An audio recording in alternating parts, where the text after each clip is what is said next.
औरतों और लड़कियों से संभोग सुख प्राप्त करने वाली साधना।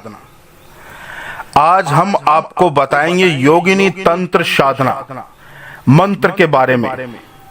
दोस्तों, आज हम आपको एक ऐसी साधना बताने जा रहे हैं जो अत्यंत प्रभावशाली है, जिसके प्रभाव से रातों रात आप किसी को वश में कर सकते हैं।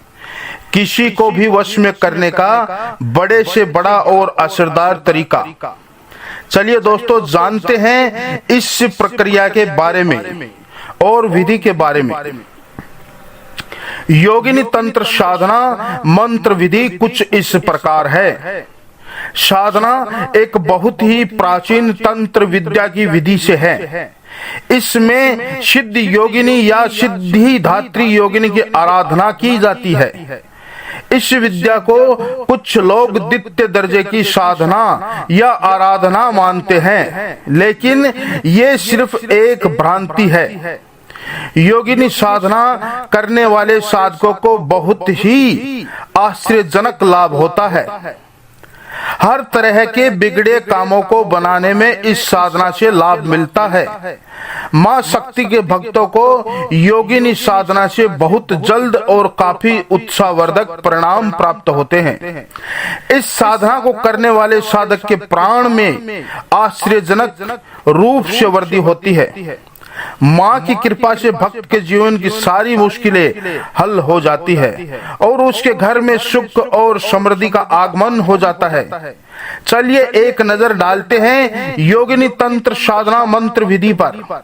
इस साधना को रात्रि 11 बजे के बाद करना चाहिए। इसे करने के लिए कृष्ण पक्ष की अष्टमी का दिन उचित होता है।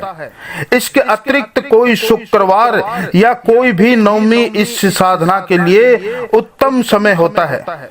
इस साधना में लाल वस्तु का विशेष महत्व है, इसलिए अपना आसन वस्त्र आदि लाल रंग के ही होने चाहिए। आप उत्तर की तरफ मुंह करके बैठे। अब आपने सामने एक लाल रंग का वस्त्र बिछा दे। इस वस्त्र पर अक्षत को कुमकुम से रंजित करके एक मैथुन चक्र निर्मित करे। अब इस मैथुन चक्र के बीचों बीच दिव्य कृष्ण गोलक सिंदूर से रंजित करे, स्थापित कर दे। आप दिव्य आकर्षण गोलक नहीं होने पर सुपारी का भी उपयोग कर सकते हैं। इस तरह से दिव्य आकर्षण गोलक स्थापित करने के बाद अपने गुरुदेव या भगवान की आराधना का अब गोलक या सुपारी को योगिनी स्वरूप मानकर पूजन करे। पूजन के लिए लाल रंग के पुष्प, हल्दी, कुमकुम, अक्षत आदि अर्पित करे और तिल्ली के तेल का दीपक जलाए। अब गुड़ का भोग लगाए और अनार भी अर्पित करे। अब एक रुद्राक्ष की माला लेकर ओम रुद्राक्ष सिद्धेश्वराय नमः इस मंत्र का उच्चारण करते रहे। एक माला जब पूरा करे, अब थोड़ा सा अक्षत को लेकर उसमें कुमकुम मिला ले और नीचे दिए गए मंत्रों का उच्चारण करते हुए स्थापित गोलक या सुपारी पर थोड़ा थोड़ा अर्पित करे। इस दौरान इन मंत्रों का जाप करे। ओम ही सिद्धेश्वरी नमः, ओम ए ज्ञानेश्वरी नमः, ओम की योनि रूपाय नमः, ओम ह्रीं क्रीं भैरवी रूपाणी नमः, ओम सिद्ध योगिनी शक्ति रूपाय नमः। इस तरह से मंत्र जाप पूरा होने पर आप इस एक दूसरे सत्र ओम ही क्रीम सिद्धाय सकल सिद्धिदात्री ही क्रीम नमः का 21 बार रुद्राक्ष की माला से जाप करे। जब माला जप पूर्ण हो जाए तो अनार के दानों में थोड़ा सा घी मिलाकर अग्नि में 108 बार आहुति दे। इस तरह से योगिनी साधना करने पर अंतिम दिन एक अनार लेकर उसे जमीन पर जोर से पटके और उसका रस सीधे अग्नि को अर्पित करे।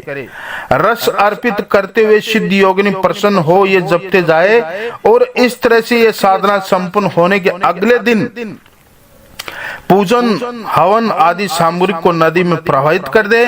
रोज पूजा में अर्पित अनार और गुड़ को साधक ग्रहण कर सकता है। पूजा में रखी गई सुपारी या गोलक को पहुंचकर साधक को अपने पास ही रखना चाहिए, लेकिन वस्त्र आदि को प्रवाहित कर देना चाहिए। लेकिन इस साधना को संपन्न होने पर कन्याओं को भोजन कराना भी उत्तम है। इसके अलावा माँ के मंदिर में मिठाई और दक्षिणा भी दे। दोस्तों, इस साधना में और कोई जानकारी के लिए हमें कमेंट करके आप पूछ सकते हैं।